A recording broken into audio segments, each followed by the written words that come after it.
the early 1960s, the federal government needed a pretext to invade Cuba. The Pentagon had an operation called Operation Northwoods, and it was on the table that our military would attack certain cities within the United States and make it look like Cuba did it to justify an invasion of Cuba. And the idea was to have U.S. personnel from the CIA and other places secretly create terrorism in the United States. The documents actually said people would be shot on American streets, bombs would be blown up.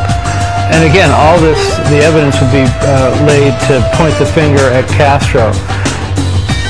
The federal government proposed blowing up airliners full of Americans, saying that casualty lists in U.S. newspapers would cause a helpful wave of indignation.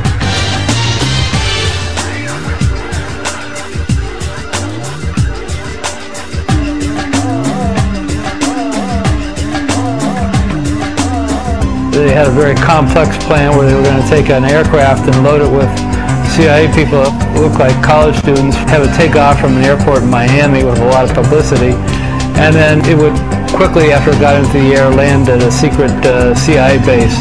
At that same time, an identical plane would take off from that CIA base, except this plane would be empty, and it would be remotely piloted from the ground. It was a drone plane that would be very similar to the passenger plane that had just taken off.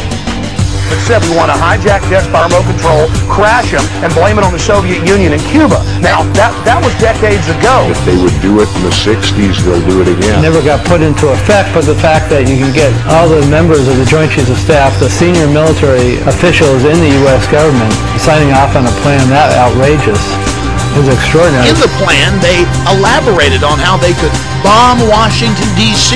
and blame it on Cuba. Attack Marines at Guantanamo Bay using U.S. Army soldiers dressed up as Cubans. Or, they said, just like the sinking of the Maine to get into the Spanish-American War, we could blow up a ship again.